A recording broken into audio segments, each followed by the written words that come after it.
నమస్తే, welcome to n times. నేను బాపయ్య. అన్న, ఇప్పుడు నీ కండ్లు చల్లబడ్డాయానే అని చెప్పి ఈ వీడియోకి నేను ఒక టైటిల్ పెట్టాను. అదేంటి తెలంగాణ మాండలికంలో టైటిల్ పెట్టావు అని చెప్పి అంటే ఖచ్చితంగా ఇది పూర్తిగా తెలంగాణ రాష్ట్రానికి సంబంధించిన అంశం కాబట్టి.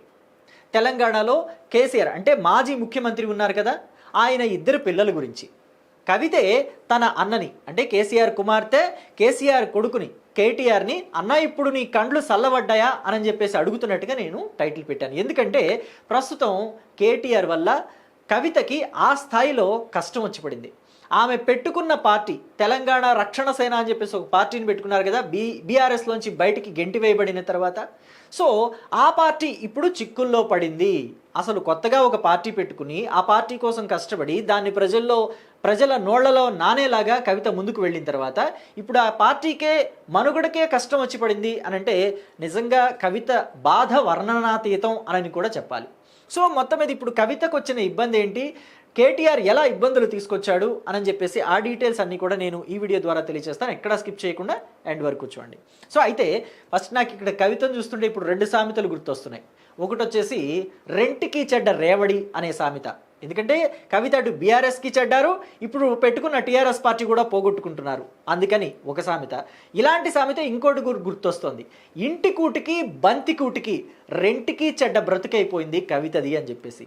ఇంటి కూడు అంటే బీఆర్ఎస్, బంతికూడు అంటే బయట ఇప్పుడు సొంతగా బయటకు వచ్చి పార్టీ పెట్టుకుందిగా టీఆర్ఎస్ అని చెప్పేసి రెంట్కి చెడ్డ పరిస్థితి అయిపోయింది కవితది. సో నేను ఆ డీటెయిల్స్ అన్నీ కూడా తెలియజేస్తాను. ఎలా చెడ్డది కవిత, ఎలా చెడిపోయింది పాపం, రెంట్కి కాకుండా ఎలా చెడింది కవితకి అని చెప్పి పూర్తిగా తెలియజేస్తాను. ఎక్కడా స్కిప్ చేయకుండా ఎండ్ వరకు చూడండి. టీఆర్ఎస్ పార్టీ ఇప్పుడు కవిత పెట్టుకున్న పార్టీ, దీని పేరు ఫుల్ ఫామ్ వచ్చేసి తెలంగాణ రక్షణ సేన. మామూలుగా అయితే టీఆర్ఎస్ పార్టీ అనే పేరు వినగానే ఎవరికైనా ఏం గుర్తొస్తుంది, తెలంగాణ రాష్ట్ర సమితి అని. అంటే కేసీఆర్ ఫస్ట్ అంటే చంద్రబాబు నాయుడు తనకి మంత్రి పదవి ఇవ్వలేదు అని చెప్పేసి అలిగి బయటకు వచ్చి పెట్టుకున్న పార్టీ ఏంటి, తెలంగాణ రాష్ట్ర సమితి అనే పార్టీ. సో అయితే ఆ పార్టీని కేసీఆర్ ఎంతో కష్టపడి 2014లో అధికారంలోకి తీసుకొచ్చుకున్నారు. 2014లో కవిత పోటీ చేశారు మెదక్ నుంచి, మెదక్ ఎంపీగా గెలుపొందారు. అయితే 2018లో కేసీఆర్ మరోసారి ముఖ్యమంత్రి అయ్యారు. అంటే ఆయన ముందస్తు ఎన్నికలకు వెళ్ళారు కదా, వెళ్ళిన తర్వాత ఆయన మరోసారి ముఖ్యమంత్రి అయ్యారు. ఈసారి 2019లో ఎలక్షన్లు వచ్చాయి కదా, పార్లమెంట్ ఎన్నికలు. అప్పుడు మెదక్ నుంచి పోటీ చేసిన కవిత ఓటమి పాలయ్యారు. 2019లో ఓడిపోయారు.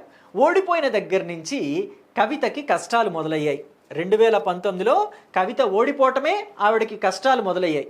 ఇక ఓడిపోయిన తర్వాత పార్టీలో పెద్దగా లెక్క చేయరు కదా, సొంత పార్టీలో కూడా పెద్దగా లెక్క చేయరు మాజీల్ని, అలాగే కవితని కూడా లెక్క చేయటం తగ్గిపోయింది. సో ఇక్కడ ఇంకొక అంశం ఏంటంటే 2019, 2023 ఈ మధ్య చాలా పరిణామాలు చోటు చేసుకున్నాయి. టీఆర్ఎస్గా ఉన్న పార్టీ బీఆర్ఎస్ అయిపోయింది. కేసీఆర్ ఈ పార్టీని భారత రాష్ట్ర సమితి చేశారు. అంటే జాతీయ రాజకీయాల్లోకి వెళుతున్నాను, ఇక తెలంగాణ మొత్తం బంగారు తెలంగాణ అయిపోయింది, దేశాన్ని కూడా బంగారు భారతదేశం చేసేస్తానని చెప్పేసి ఆయన బీఆర్ఎస్ పార్టీ పెట్టుకున్నారు. అయితే కవిత అడిగింది అనుకోండి ఈ మధ్యకాలంలోనే, ఎంపీకి కట్టలు కట్టినామని మీరు జాతీయ పార్టీ పెట్టుకున్నారు, బీఆర్ఎస్కి ఎందుకు వెళ్ళారని చెప్పేసి. అయితే ఇక్కడ బీఆర్ఎస్ అనే పార్టీ పెట్టుకున్న తర్వాత 2023 ఎన్నికల్లో బీఆర్ఎస్ ఓటమి పాలైంది.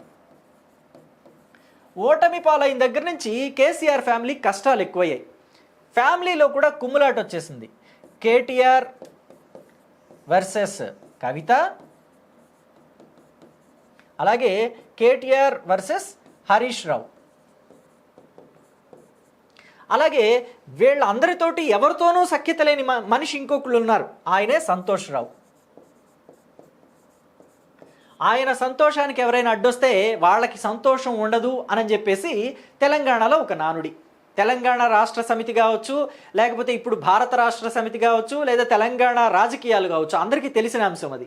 సో ఇకపోతే ఇప్పుడు వీళ్ళకే సరిపట్టం లేదు, కవితకి హరీష్ రావుకి, కవితకి కేటీఆర్కి, కవితకి సంతోష్ రావుకి పట్టం లేదు. సో మొత్తం మీద కవిత ఆ పార్టీలో నుంచి బయటికి గెంటి వేయబడింది. ఎలాగంటే ఆవిడ ఢిల్లీ లిక్కర్ స్కామ్లో జైలుకు వెళ్ళారు.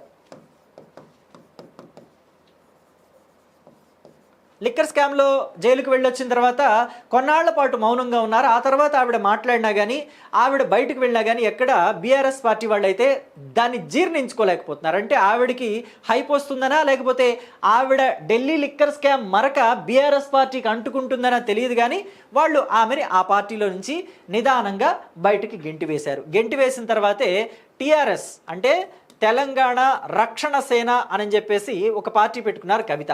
యాక్చువల్గా ఈ పేరు పెట్టుకోవటం బీఆర్ఎస్ నేతలకి, ముఖ్యంగా కేటీఆర్కి ఇష్టం లేదు. ఎందుకంటే బీఆర్ఎస్ అనే పేరు పెట్టుకొని రాజకీయాలు చేసినప్పుడు 2023లో ఎన్నికలకు వెళ్ళినప్పుడు ఈ పార్టీ పేరు మార్చడం వల్లే ఓడిపోయామేమో అనే ఒక అనుమానం బీఆర్ఎస్ పార్టీ అధినేతలో కూడా మెదులుతోంది అని చెప్పేసి తెలుస్తుంది. సో మొత్తానికి ఎప్పటికైనా సరే బీఆర్ఎస్ని మళ్ళీ టీఆర్ఎస్గా మార్చేయాలి అని చెప్పేసి ఒక ఆలోచనలో ఉన్నారు.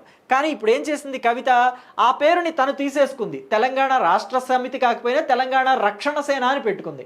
సో ఇది మా పార్టీ పేరు కదా, మీరు ఎలా తీసుకుంటారో మీరు తీసుకోవడానికి వీలు కాదు అని చెప్పేసి చాలామంది బీఆర్ఎస్ నేతలు కవితని ప్రశ్నించారు. ప్రశ్నించడం అంటే ఎలాగా, నార్మల్గా ప్రశ్నిస్తే పర్వాలా, కోల్గేట్కి కూల్గేట్ అని చెప్పేసి డూప్లికేట్ వస్తుంది, బిస్లరీకి బ్రిస్లరీ అని చెప్పేసి ఇంకొక స్పెల్లింగ్ చిన్న చిన్న అక్షరాలు మార్చేసి డూప్లికేట్ వస్తుంది. అలాగే ఒరిజినల్ టీఆర్ఎస్ మాది, మీది డూప్లికేట్, మీది రెప్లికా అని చెప్పేసి ఎగతాళి చేశారు.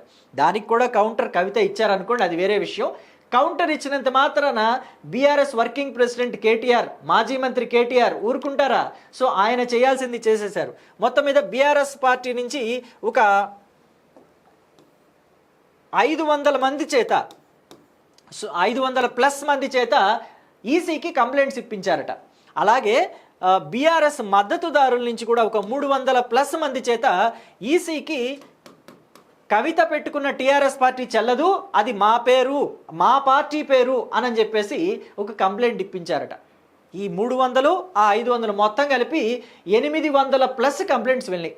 కాబట్టి ఇప్పుడు ఈసీ కవితకు ఒక నోటీస్ పంపించింది, మీరు మీ పార్టీ పేరుని మార్చేసుకోవాల్సిందే, వేరే ఆప్షన్ లేదు, మీరు మార్చకపోతే మేము రద్దు చేస్తాం మీ పార్టీని అని చెప్పేసి.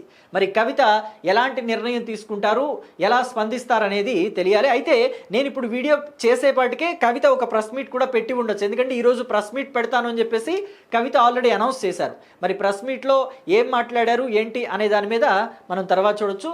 అసలు బీఆర్ఎస్ పార్టీ టీఆర్ఎస్ పార్టీగా మారితే మళ్ళీ పాత వైభవం, పూర్వ వైభవం టీఆర్ఎస్కి వస్తుందా? కేసీఆర్ మళ్ళీ ముఖ్యమంత్రి అవ్వగలుగుతారా? అసలు బీఆర్ఎస్ పార్టీ ఎందుకు ఓడిపోయింది? అవినీతి వల్ల, లేకపోతే దౌర్జన్యాల వల్ల, ఇలాంటి వాటి వల్ల ఓడిపోయింది అనుకుంటున్నారా? లేకపోతే పార్టీ పేరుని మార్చడం వల్ల ఓడిపోయింది అనుకుంటున్నారా? పార్టీ పేరు మార్చేసిన తర్వాత టీఆర్ఎస్ మీద హక్కు పూర్తిగా కోల్పోతారు కదా. మరి కవిత పెట్టుకుంటే ఏంటి ఇబ్బంది బీఆర్ఎస్ వాళ్ళకి? ఆమెను పెట్టుకొనివ్వచ్చు కదా. అంటే ఈ మద్దతుదారులంతా, టీఆర్ఎస్ పార్టీ తెలంగాణ మీద అభిమానం ఉన్న వాళ్ళంతా, ఇక్కడ డిటాచ్ అయిన వాళ్ళంతా అక్కడ కవితకి అటాచ్ అవుతారని చెప్పి కేటీఆర్కి ఏమైనా భయం పట్టుకుందని మీరు అనుకుంటున్నారా? మీ అభిప్రాయాన్ని కమెంట్ బాక్స్లో తెలియచేయండి. Thank you.